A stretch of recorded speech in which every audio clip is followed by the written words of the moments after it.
100 jaar geleden werd tijdens de Eerste Wereldoorlog voor het eerste tank, zoals wij die nu allemaal kennen, geïntroduceerd op de slagvelden.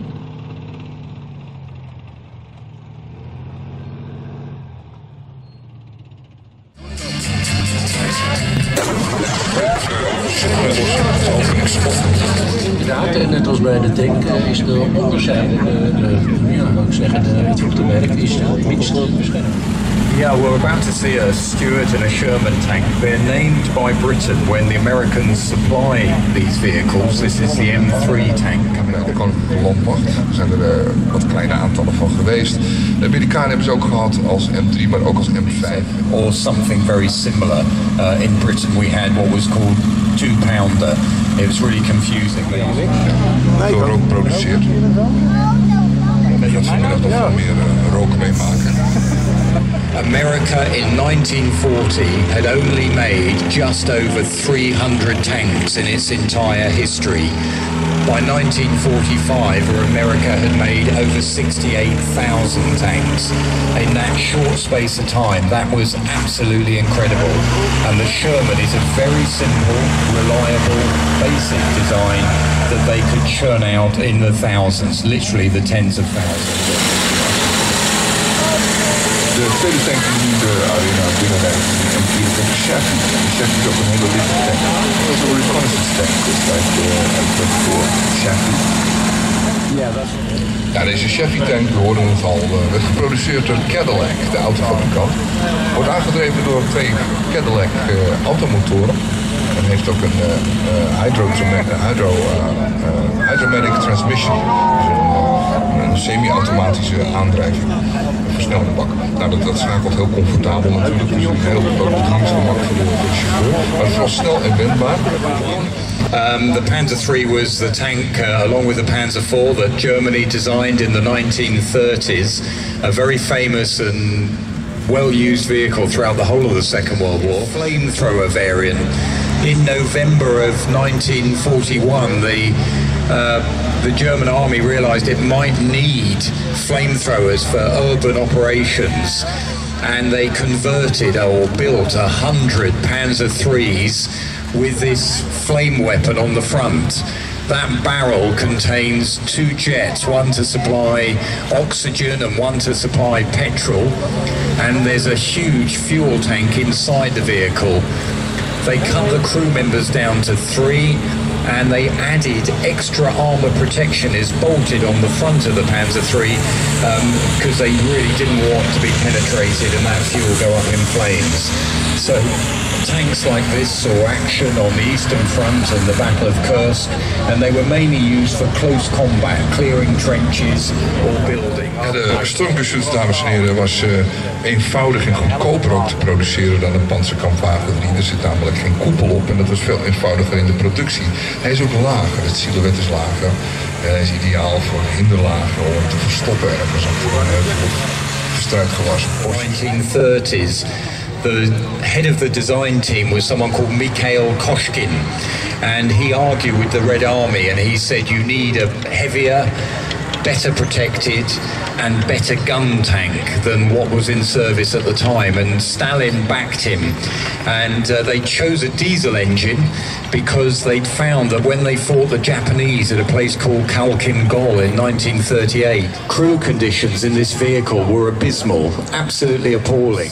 So you don't build it to last longer than 3 months because it'll have worn out or be knocked out by that time. So it's the Russian army at this time look at a tank like the Western armies might look at a hand grenade. It's a munition to be used up.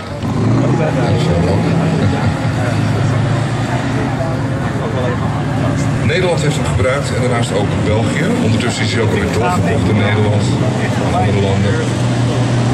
We hebben hem onlangs al kunnen zien in Istanbul op vliegveld bij de Turkse voetbalpoging. En daarnaast de C-90 met die rode vlag. 97 is nog gewoon een onderstel van de Amerikaanse M3.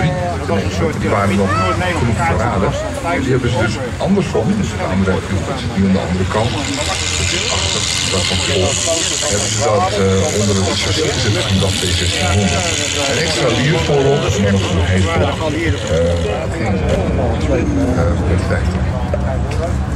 Er zijn verschillende ondersoorten van. Dit is een commando-uitvoering, dat ziet u aan de dubbele antennes. De commandant zit er dan in, die heeft een extra kaarttafel, een extra radioapparatuur. En achterop zit ook een rekje, daar kan dan een soort van tent op meegevoerd worden die dan aan het voertuig vastgebouwd kan worden. Dat hij ergens stilstaat, dan wordt de tent uitgebouwd en dan hebben ze daar zo'n kleine commandopost te velden. Sommige mensen van u, sommige ouderen van u, sommige mensen zullen zich dat nog herinneren. De beelden van de TankEvent Punt in 1977. Toen ook die IP's dan de trein bestormden samen met de mariniers. Reden ze dan de rail op.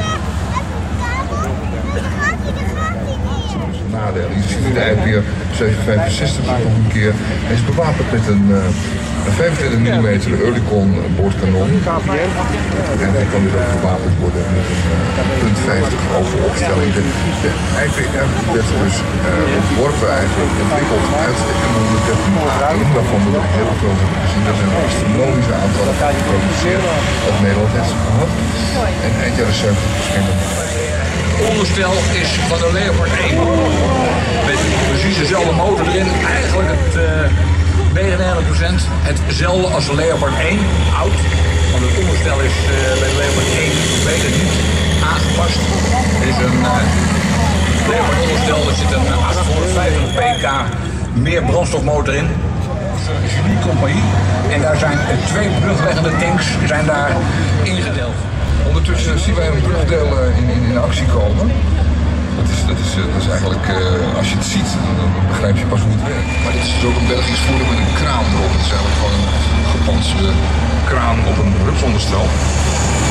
Het is wat lichtere transportvoertuigen van het werk. Ik zou even ingezet worden in het veld. Eventueel onder panzer. 3 man bemanning. Een chauffeur, een commandant en een bediener voor de trein. Ontwikkeling ook van Pacific Car and Foundry, een Amerikaanse firma. Het is wel een heel mooi concept. Je ziet de brug wel doorzakken. Het is wel weinig valt van mee. Het is toch wel gewoon behoorlijk gelicht. World War, so lots of them around still and a tremendously effective bit of kit. Ja, de 25 ponder was een fantastisch stuk middelzware artillerie. Daar komt het schot.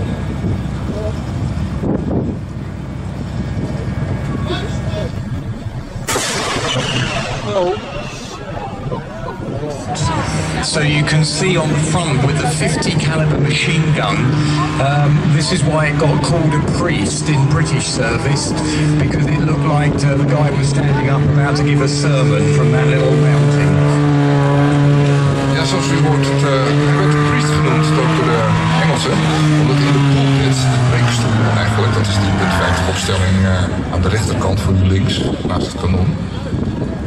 Leek de schutter net alsof het een priester was die daar in de preekstoelplaats stond. 5mm gun on top of the AMX-13 chassis, and again that's sensible for many armies because it means you've got the same components, the same driver training, spare parts.